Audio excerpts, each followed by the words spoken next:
হযরত সুলাইমান আলাইহিস সালাতু ওয়াস সালাম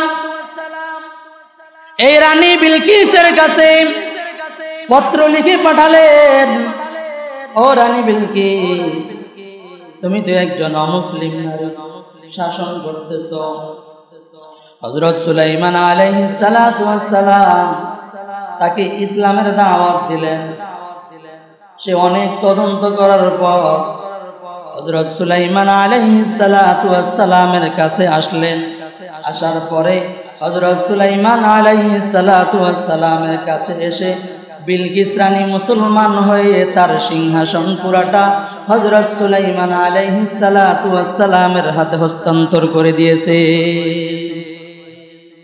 এবার পুরা শাসন ব্যবস্থা হযরত সুলাইমান পয়গম্বরের কাছে যখন দেয়া দেয়, এবার বিলকিস রানী আল্লাহ তাআলার কাছে দোয়া করে, রব্বি ইন্নী যালামতু নাফসি ওয়া আসলামতু মা সুলাইমান লিল্লাহি রাব্বিল আলামিন।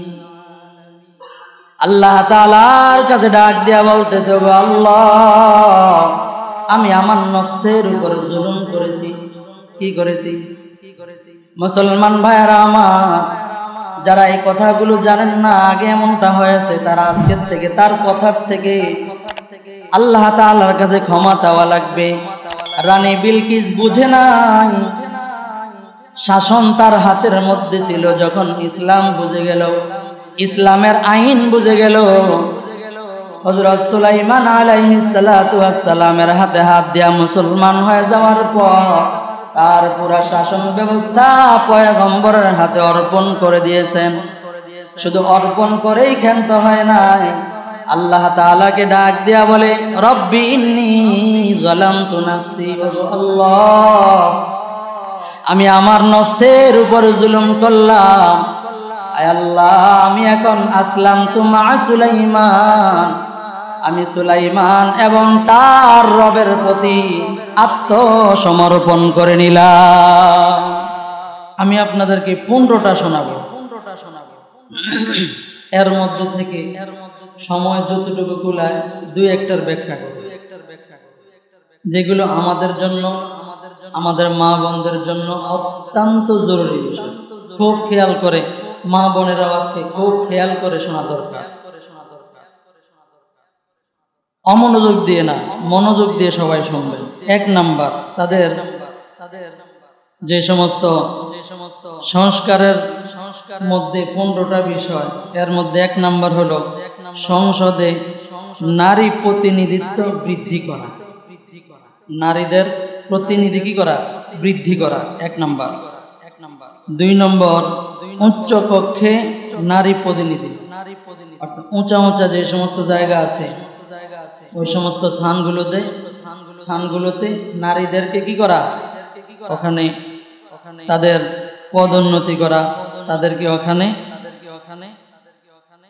নিয়ে যাওয়া, তাদেরকে ওখানে চাকরি দেওয়া। 3 নাম্বার, নারী সংগঠনের প্রতিনিধি। 4 নাম্বার, অভিন্ন পরিবারে আইন প্রণয়ন। 5 নম্বর, নারী যৌনকর্মীদের শ্রমিক হিসাবে স্বীকৃতি দেওয়া।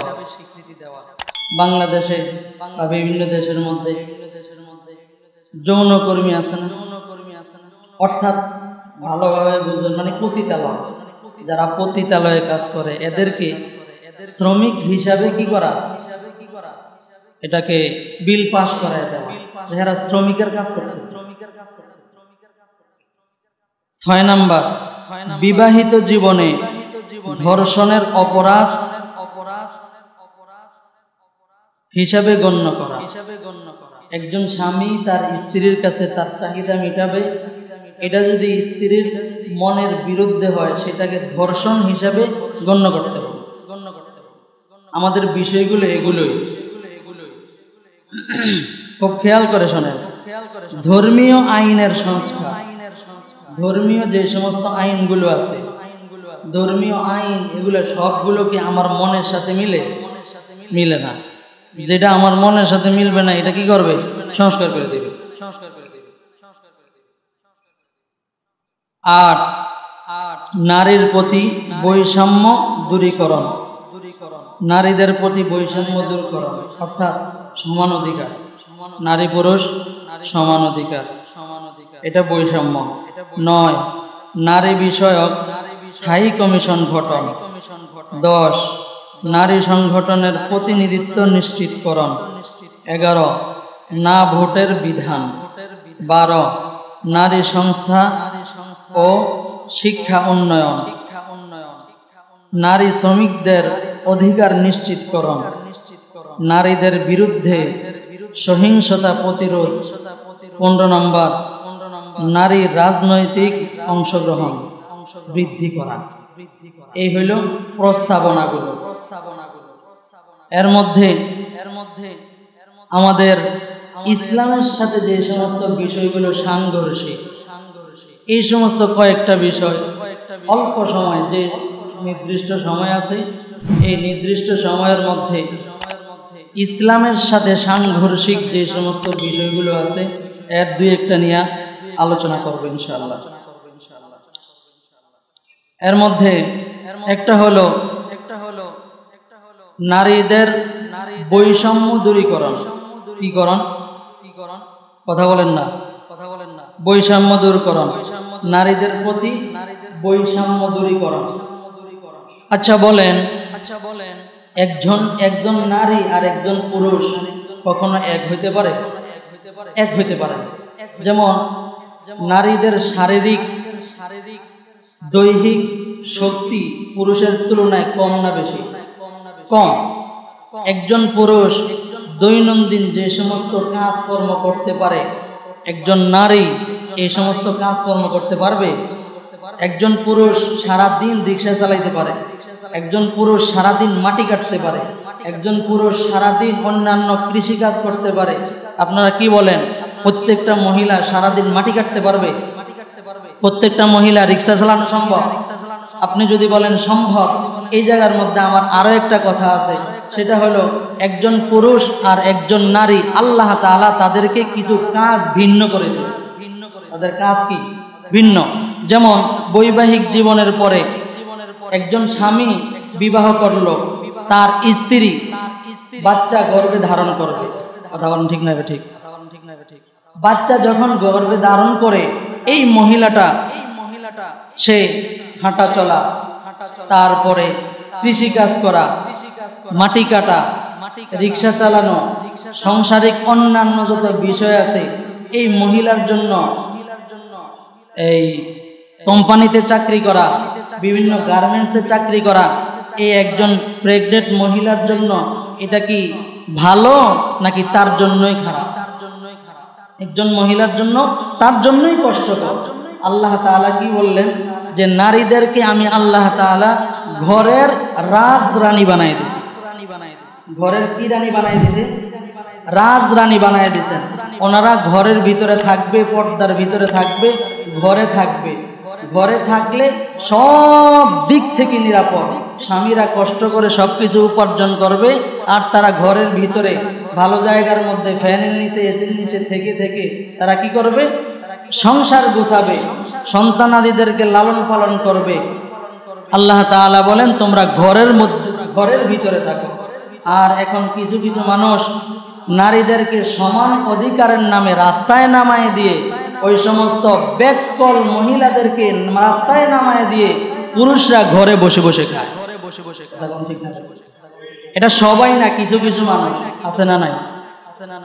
বাংলাদেশের মধ্যে অনেক পত্র পত্রিকা এমন খবর এসেছে, প্রতিনিয়ত আসে, যে স্বামী ঘরে বসে বসে জুয়া তাস খেলে আর স্ত্রীকে গার্মেন্টসের মধ্যে চাকরি করে। কথা কোন আছে না নাই? অহরহ ঘটনা এমন আছে। তাহলে বলেন, এই যে নারীদেরকে তাদের প্রাপ্য আদায়ের নামে যেই বৈষম্য দূরীকরণের কথা বলা হচ্ছে, আর কিছু কিছু নারীরাও এর সমর্থন গেয়ে যাচ্ছে, এটা কি নারীদের জন্য উপকার না অপকার? নারীদের জন্য অপকার। কেমন অপকার?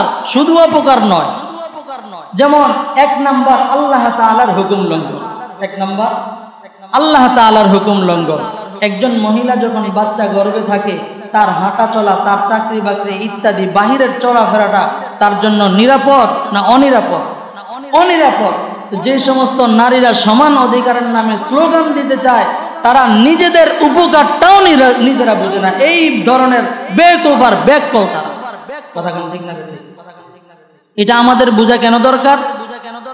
আমরা যদি আমাদের স্ত্রীদেরকে, আমাদের বোনদেরকে, আমাদের মেয়েদেরকে, আমাদের মহিলাদেরকে যদি এই জিনিসটা বুঝাতে পারি, আর ইসলামটা যদি সবাই বুঝে, আর সবাই যদি এই নিয়ে কথা বলে যে নারী অধিকার এটা পুরুষের সাথে কখনো যায় না, নারীকে আল্লাহ তাআলা সব সময় ইসলামের মধ্যে নারীদেরকে শুধু অধিকার, সমান অধিকার নয়, আল্লাহ তাআলা নারীদেরকে প্রত্যেকটা জায়গায় জায়গায় নারীদেরকে অগ্রাধিকার দিয়েছে। কথা বলেন ঠিক না ঠিক? নারীদেরকে কেমন অগ্রাধিকার দেওয়া হয়েছে? নারীরা শারীরিকভাবে দুর্বল, আল্লাহ তাআলা বলেন। নারীরা শারীরিকভাবে দুর্বল কে বলছেন? আল্লাহ তাআলা বলেন। তো আল্লাহ তাআলা যদি বলেন নারীরা শারীরিকভাবে দুর্বল, আর তাকে যদি মাটি কাটার দায়িত্ব দেওয়া হয়, সংসারের বিভিন্ন ঝামেলার দায়িত্বগুলো তার উপর অর্পিত করা হয়, তাহলে এটা আল্লাহ তাআলার উপর জুলুম না? কথা বলেন না কেন? ঠিক না ঠিক? আল্লাহ তাআলা কি জুলুম করতে পারে? কখনো নয়। এই জন্য আল্লাহ তাআলা নারীদেরকে সমান অধিকার নয়, নারীদেরকে অগ্রাধিকার দিয়েছে। কারণ হলো নারীরা শারীরিকভাবে দুর্বল। আল্লাহ তাআলা বলেন, আর-রিজালু কাওয়ামুনা আলান নিসা,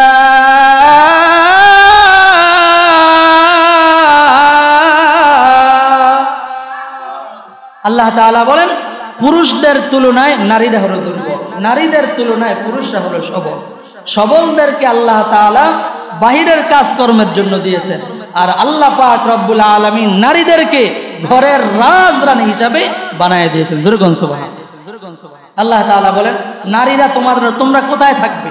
আল্লাহ তাআলা 22 নম্বর পারার প্রথম পৃষ্ঠার মধ্যে আল্লাহ পাক রব্বুল আলামিন বলেন, وَقَرْنَ فِي بُيُوتِكُنَّ وَلَا تَبَرَّجْنَ تَبَرُّجَ الْجَاهِلِيَّةِ الْأُولَى وَأَقِمْنَ الصَّلَاةَ।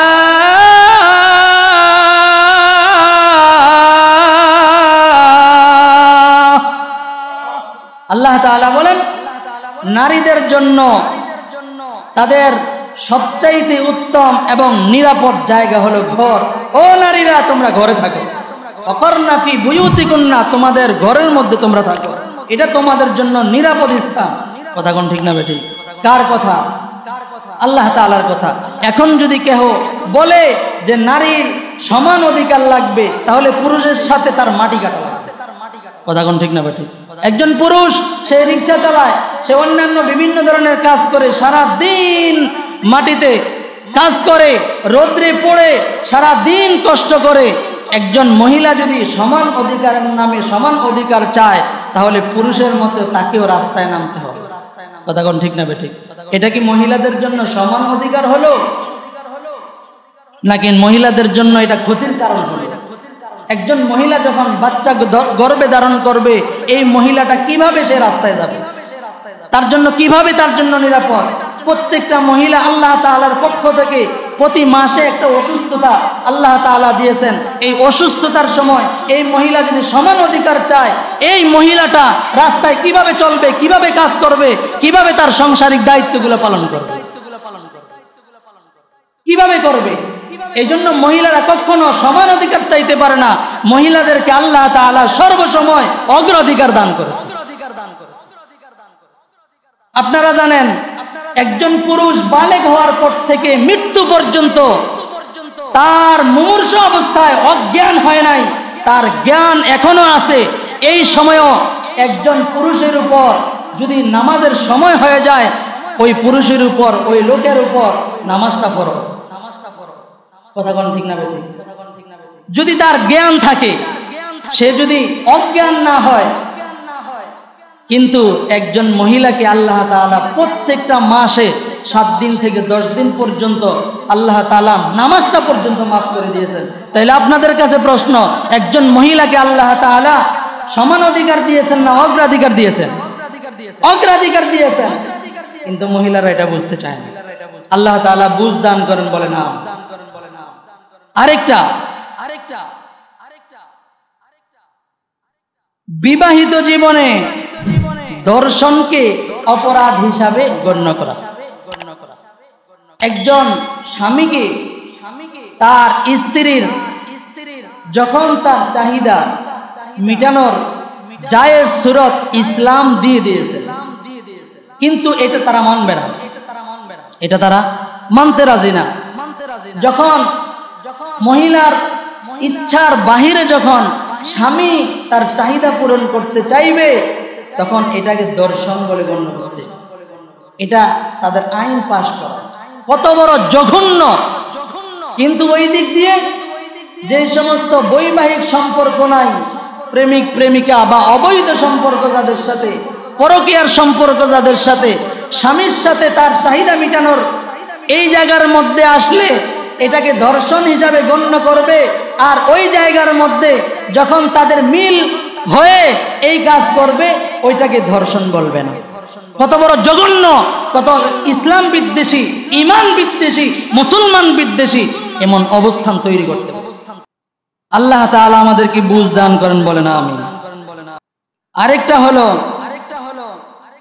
নারীদের নেতৃত্ব, অর্থাৎ সংসদে নারীদেরকে কি করা, আসন বৃদ্ধি করে তাদেরকে অনেক বড় একটা সংখ্যা 600 আসন বৃদ্ধি করে 300 আসন নারীদেরকে দেওয়ার প্রস্তাব।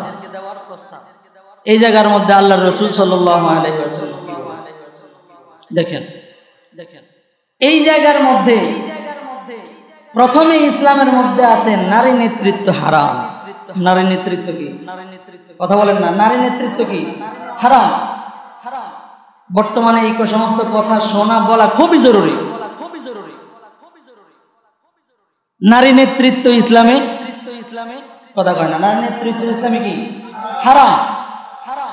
আল্লাহর রাসূল সাল্লাল্লাহু আলাইহি ওয়াসাল্লাম বলেন, যেই দেশের শাসন ব্যবস্থা নারীর হাতে যাবে, ওই দেশের ধ্বংস অনিবার্য। ঠিক তেমনি ভাবে যেই সমস্ত পরিবারের দায়িত্বভার, যেই সমস্ত পরিবারের দায়িত্ব নারীর হাতে থাকবে, ওই সমস্ত পরিবারগুলো ধ্বংস হয়ে যাবে।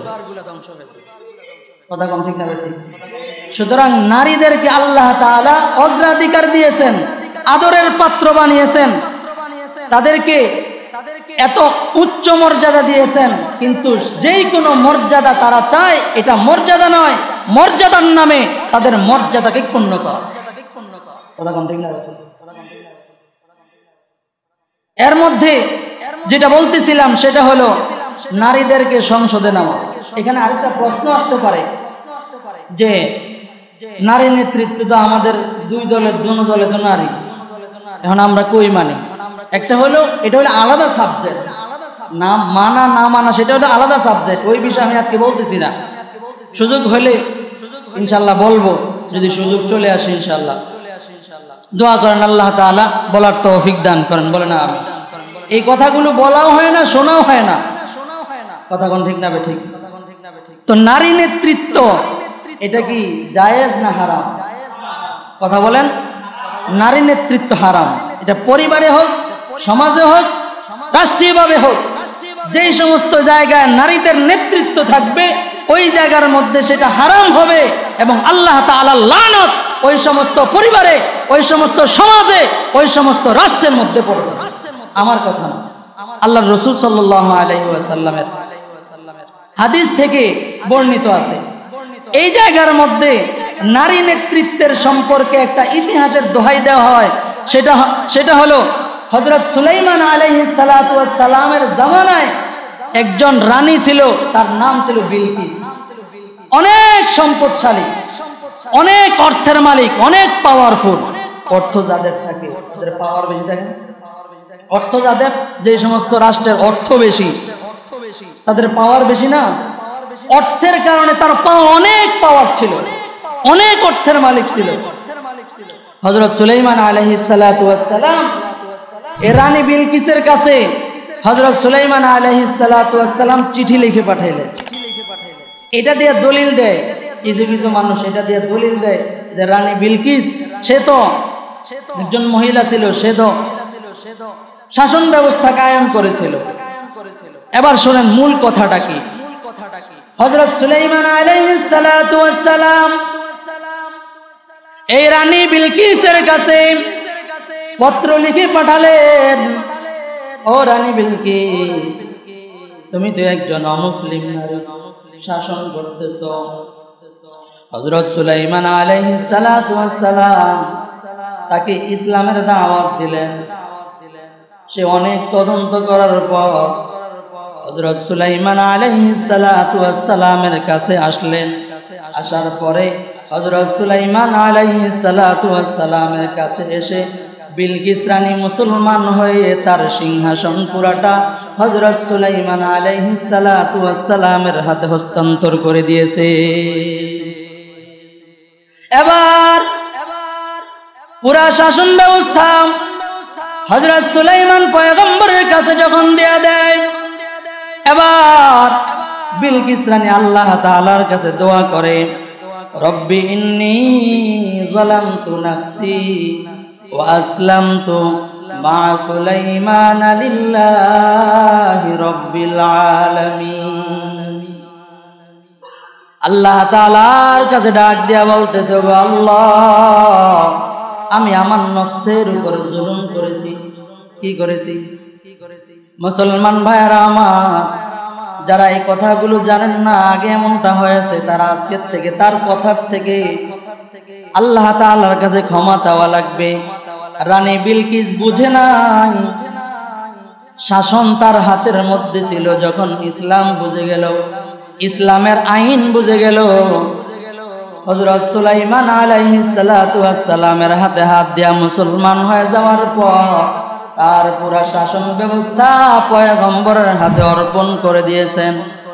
শুধু অর্পণ করেই ক্ষান্ত হয় নাই, আল্লাহ তাআলাকে ডাক দিয়া বলে, রব্বি ইন্নী যালামতু নাফসি, আল্লাহ, আমি আমার নফসের উপর জুলুম করলাম। আয় আল্লাহ, আমি এখন আসলামতু মা সুলাইমান, আমি সুলাইমান এবং তার রবের প্রতি আত্মসমর্পণ করে নিলাম। এতদিন যারা জানতেন না যে নারী নেতৃত্ব হারাম, এখন থেকে তওবা করেন, আল্লাহ তাআলার কাছে তওবা করেন, ফিরে আসেন, তওবা করেন, তার থেকে শিক্ষা গ্রহণ করুন যে নারী নেতৃত্ব হারাম। এতদিন বুঝেছি, এতদিন শুনি নাই, মানি নাই, এখন শুনেছি, জানি, মানি, মানব এবং এটা বাস্তবায়নের চেষ্টা বলেন না কেন ইনশাআল্লাহ। এর থেকে শিক্ষা গ্রহণ করা উচিত।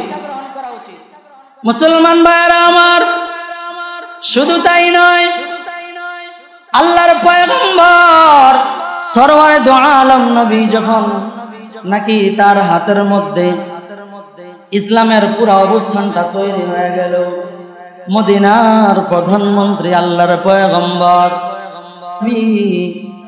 কিসরা বাদশার কাছে নওশেরওয়া তার কাছে পত্র লিখে পাঠালেন, ইসলামের দাওয়াত দিলেন। বাদশাহ নওশেরওয়া যখন আল্লাহর পয়গম্বরের ইসলামের দাওয়াতের চিঠি যখন তার হাতের মধ্যে পড়ল, তার শাসন ব্যবস্থা যখন নাকি আল্লাহর পয়গম্বরের চিঠি মুবারকটা হাতের মধ্যে পড়ল, তার মনের মধ্যে এত রাগান্বিত হয়ে গেল। এবার আল্লাহর পয়গম্বরের চিঠিটা সে পড়ে আল্লাহর পয়গম্বরের চিঠি মুবারকটা হাত দিয়ে টেনে ছিঁড়ে ফেলে দিল। নাউজুবিল্লাহ। এবার আল্লাহর পয়গম্বরের কর্ণকুহরে যখন নাকি এই কথাটা, বার্তাটা পৌঁছে গেল, আল্লাহর পয়গম্বর সরওয়ারে দু আলম এমন ভাবে বলে দিলেন, লাই ইউফলিহা কওমুন লাউ আমারহুম ইমরাতান। আল্লাহর পয়গম্বর বলেন, যেই সমস্ত কওম, যেই সমস্ত জাতি আর গোত্র তাদের মহিলাদের হাতের মধ্যে ক্ষমতা হস্তান্তর করে, ওই সমস্ত জাতি লাই ইউফলিহা কখনো সফল হতে পারে না। কখনো সফল হতে পারে না। আল্লাহর পয়গম্বর সরওয়ারে দো আলমের কাছে যখন নাকি এই কথাটা পৌঁছলো, আল্লাহর পয়গম্বর এর প্রেক্ষিতে যখন এই কথাটা বলে দিলেন, কিছুদিন পর আবার আল্লাহর পয়গম্বর জানতে পারলেন ওই বাদশাকে ওই সমস্ত এলাকার মানুষেরা দুনিয়ার থেকে কতল করে বিদায় করে দিয়েছে, হত্যা হয়ে গেছে। হত্যা হয়ে যাওয়ার পরে তার কন্যাকে, তার একটা মেয়ে ছিল, তার মেয়েকে সিংহাসনের মধ্যে বসাইছে। নাম ছিল বৌরন দুখত, তার নাম ছিল বৌরন দুখত। তাকে যখন সিংহাসনে বসানো হলো, তাকে যখন প্রধানমন্ত্রী হিসাবে গ্রহণ করা হলো, আল্লাহর রাসূল সাল্লাল্লাহু আলাইহি ওয়াসাল্লাম হাদিস বর্ণনা করলেন, কিছুদিন পরের অবস্থা হলো তার ক্ষমতা যখন এই নারীর হাতে চলে আসলো, নারীর হাতে ক্ষমতা যাওয়ার কিছুদিন পরে পারস্যের মধ্যে এমন ভাবে রাষ্ট্রীয়ভাবে দুর্বলতা নেমে আসলো, এক পর্যায়ে শাসন ব্যবস্থা দুর্বল হয়ে নিঃশেষ হয়ে গেছে। সুতরাং কি বোঝা গেল, নারীর হাতে যে সমস্ত এলাকা বা মহল্লা বা পরিবার, যেই জায়গার মধ্যে নারীর হাতে ক্ষমতা চলে যাবে, ওই জায়গার মধ্যে এক নাম্বার সফলতা আসবে না, ওই জায়গার মধ্যে দুঃখ ছাড়া শান্তির কোনো আশা করা যায় না। কথা কোন ঠিক না বেঠিক? সুতরাং নারী নেতৃত্ব জায়েজ। কি বলেন? নারী নেতৃত্ব জায়েজ। একটু ভালো করে এই জিনিসটা আমাদের অন্তরের মধ্যে এমন ভাবে হয়ে গেছে যে আমাদের দেশের মধ্যে কোনো পুরুষ আছে। কথা কোন ঠিক না বেঠিক? পুরুষ আছে নাই? কি যে জায়গার মধ্যে সবাই হলো কি মহিলা। আল্লাহ তাআলা আমাদেরকে বুঝ দান করেন। বলেন কষ্ট পাইছেন নাকি? নারী নেতৃত্ব হারাম, কষ্ট পাইলে পান, এটা রাখেন, কিন্তু এটা বুঝেন যে নারী নেতৃত্ব হারাম। নারী নেতৃত্ব কি? নারী নেতৃত্ব কি বলেন? মুখস্থ করেন। নারী নেতৃত্ব হারাম, এটাই ঠিক। যেই পরিবারের মধ্যে নারীরা নেতৃত্ব দিবে, ওটার মধ্যে কশ্চিন কালেও রহমত আসতে পারে না, গজব আসবে, লাগাতার গজব আসবে। কিছু কিছু পরিবারের মধ্যে দেখা যায় স্বামীরা ব্যাগ নিয়ে বাজারের মধ্যে পিছনে পিছনে হাঁটে, আর মহিলারা টাকার ব্যাগ নিয়ে সামনে সামনে হাঁটে। কথা কোন ঠিক না বেঠিক? নারী নেতৃত্ব হারাম, মুখস্থ করেন। নারী নেতৃত্ব হারাম, এটাই ঠিক। নারী নেতৃত্ব হারাম। নারীরা হলো ঘরের মানুষ, রাজরানী, এদেরকে দিয়ে এত কষ্ট করায়। আল্লাহ রাসূল সাল্লাল্লাহু আলাইহি ওয়াসাল্লামের তিনটা পছন্দ ছিল। কয়টা পছন্দ? জোরে বলেন। ঘুমাই গেছেন নাকি? আল্লাহর রাসূলের কয়টা পছন্দ ছিল? তিনটা পছন্দ। এক নাম্বার হলো আন-নিসা। আল্লাহর রাসূল সাল্লাল্লাহু আলাইহি ওয়াসাল্লাম নারীদেরকে পছন্দ করতেন। আল্লাহর রাসূল নারীদেরকে কি পছন্দ করতেন? কি হিসাবে? প্রেমিক হিসাবে, পরকীয়া হিসাবে, কি হিসাবে? মা হিসাবে পছন্দ করতেন, বোন হিসাবে পছন্দ করতেন, খালা ফুফু হিসাবে পছন্দ করতেন, স্ত্রী হিসাবে পছন্দ করতেন। আল্লাহর রাসূল এক নম্বর পছন্দ। কিন্তু এরপরে আল্লাহর রাসূল কোন নারীকে নেতৃত্ব দিয়েছেন? এই জন্য নারী নেতৃত্ব হারাম। আর কত নারীদের আসলের ভিতরে থাকবে, একটু বাইরে হওয়ার সময় আল্লাহ বুঝ দান করেন। বলেন আমিন। তো বলতেছিলাম নারী নেতৃত্ব হারাম।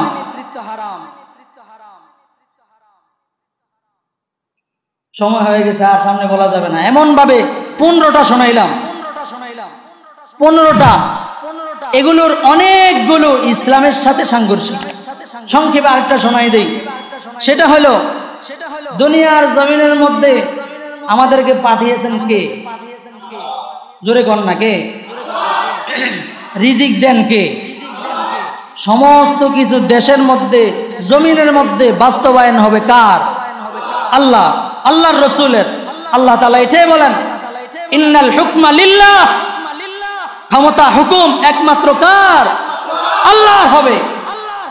আল্লাহর রাসূল বলেন, মান রাগিবা আন সুন্নতি ফালাইসা মিন্নি। যেই ব্যক্তি নাকি আমার সুন্নাতকে মানবে না, ওই ব্যক্তি আমার উম্মতের দলভুক্ত হতে পারে না, হতে পারে না, হতে পারে না।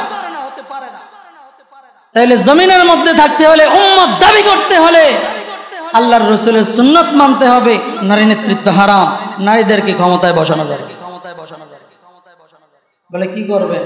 যা আপনি পারেন, যেটুক পারেন হেটুকু করবেন। ভোটের সময় কারে দিবেন চিন্তা ফিকির করে।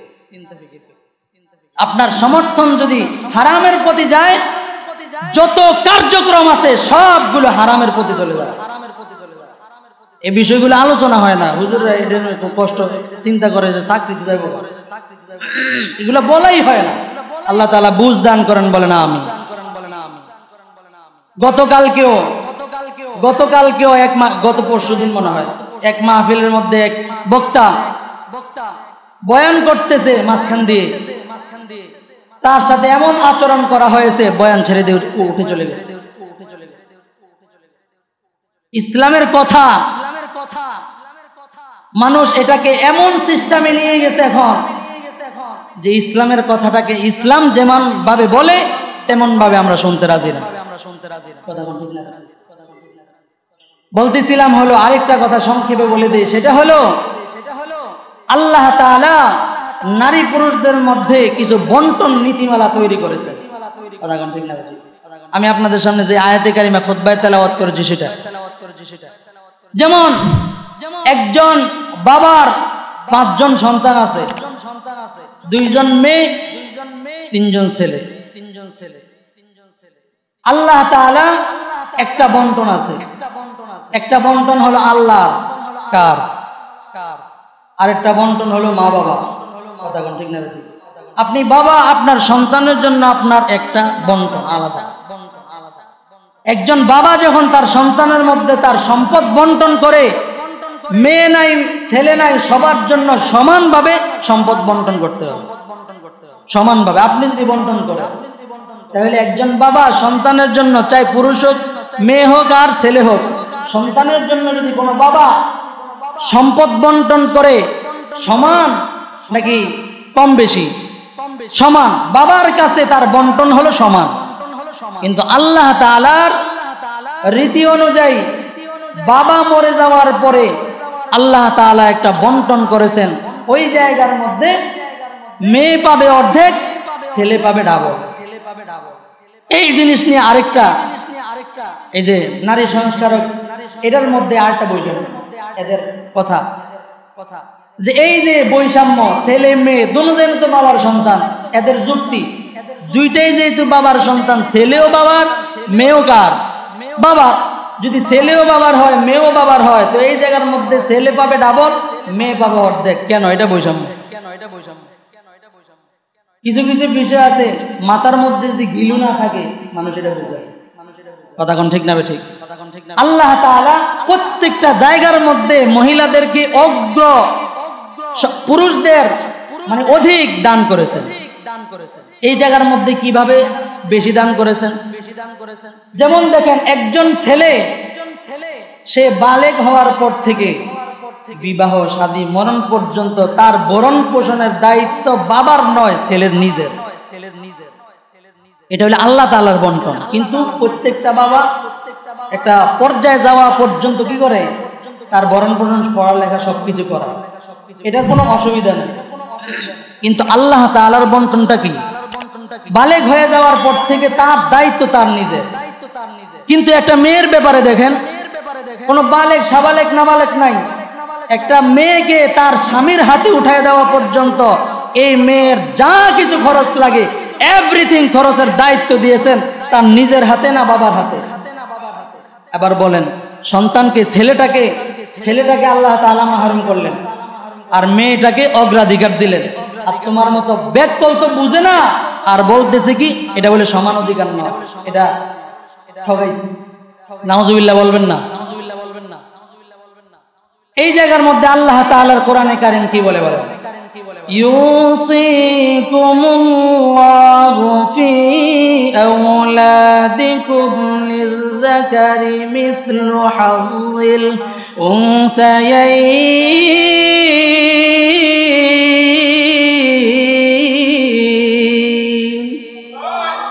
আল্লাহ তাআলার বন্টন। বাবা মারা যাওয়ার পরে সন্তান পুত্র সন্তান পাবে ডাবল, মেয়ে পাবে অর্ধেক। এটা তারা বুঝে আসে না। কিভাবে? আমি বলছিলাম মেয়েদেরকে আল্লাহ তাআলা সব জায়গায় অগ্রাধিকার দিয়েছে। আচ্ছা বলেন, একটা ছেলে সে যখন সাবালেগ হয়, বালেগ হয়ে যায়, তার ভরণ পোষণের দায়িত্ব তার ছেলে। সে যখন বিবাহ করে, তার স্ত্রীকে ভরণ পোষণের দায়িত্ব কার? তার বাবার না তার নিজের? তার নিজের। তার ঘরে যখন সন্তানাদি হয়, এই সন্তান লালন পালনের দায়িত্ব তার বাবার না তার নিজের? তার নিজের। তাহলে নিজের দায়িত্ব, স্ত্রীর দায়িত্ব, সন্তানের দায়িত্ব। কয়টা দায়িত্ব? তিনটা দায়িত্ব হইল। একটা সন্তানকে, একটা ছেলেকে তিনটা দায়িত্ব দেওয়া হলো। খরচের খাত তিন দিক থেকে, আর বন্টন হলো দুইটা। বন্টন কয়টা বলেন না? বন্টন কয়টা? দুইটা। ডাবল পাবে, মেয়ের ডাবল। তাইলে দুইটা খাত থেকে তার আসবে, আর কয় খাতে খরচ হবে? কথা বুঝতেছেন না মা? তার খরচের খাত কয়টা? নিজের, স্ত্রীর, সন্তানাদির খাত হলো কয়টা? তিনটা খাত। তার আসছে কয়টা? দুইটা। তাহলে দুই খাত দিলেন, আসার জন্য দুইটা দিলেন, আর যাওয়ার জন্য কয়টা দিছেন? তিনটা দিছেন। আমরা যদি প্রত্যেকটা সন্তান, প্রত্যেকটা ছেলে, যদি প্রত্যেকটা পুরুষ যদি এই নিয়ে আন্দোলনে নামতো যে আল্লাহ আমাদেরকে ঠগাইছে, তাইলে এটা কিছুক্ষণ লেগে যুক্তিযুক্ত ছিল। কথা কোন ঠিক না বেঠিক? কিন্তু এর পরিপ্রেক্ষিতে, এর বিপরীতে মহিলাদেরকে কি করেছেন? সাবালেক নাই, নাবালেক নাই, বিবাহ পর্যন্ত বাবার উপর সবকিছুর দায়িত্ব। সবকিছুর দায়িত্ব কার উপর? বাবার উপর। বিবাহের পরে স্বামীর উপর, স্বামী মরণের পরে তার সন্তানের উপর। তাইলে সে যে বাবার থেকে কতটুকু পাইছে? এক অংশ পাইছে। বাবার থেকে এক অংশ পাইছে। আচ্ছা, এই জায়গার মধ্যে তার উপর কোন খরচের খাত আছে? খরচের খাত আছে? বাবার থেকে পাইলো, স্বামীর থেকে পাইলো, স্বামী মরে যাওয়ার পরে সন্তান থেকে পাইলো। তিন খাত থেকে সে পাইলো, খরচের একটা খাত নাই। খরচের এক খাত আছে, একটা খাত নাই। তার অসুস্থতা সবকিছু আল্লাহ তাআলা বন্টন করে দিয়েছেন। কিন্তু মাথার মধ্যে, বলছিলাম, মাথার মধ্যে যদি গিলু না থাকে, ব্রেন যদি না থাকে, তাহলে বুঝে আসে না। যে ছেলেটাকে দুইটা খাত দিলেন আসার, খরচ করার, তিনটা খাত দিলেন, ওই সমস্ত লোকেরা যদি আন্দোলন করত, তাহলে এটা ছিল কিছুক্ষণের জন্য যুক্তিযুক্ত। কিন্তু এটাও পরিপূর্ণ যুক্তিযুক্ত না, কারণ এটা কার অর্ডার? আল্লাহ তাআলার অর্ডার। কিন্তু সেই জায়গার মধ্যে একটা মেয়েকে তার তিনটা দায়িত্ব দিয়ে দিলেন, খরচের একটা খাত নেই। এরপরেও বলে জুলুম করা হয়েছে। কত বড় নির্বুদ্ধিতার পরিচয়! আল্লাহ পাক রব্বুল আলামিন আমাদের সকলকে এই সমস্ত ইসলামের সাথে সাংঘর্ষিক বিষয় থেকে আমাদেরকে বুঝার এবং এর থেকে পরিত্রাণ করার তৌফিক দান করেন, বলেন আমিন।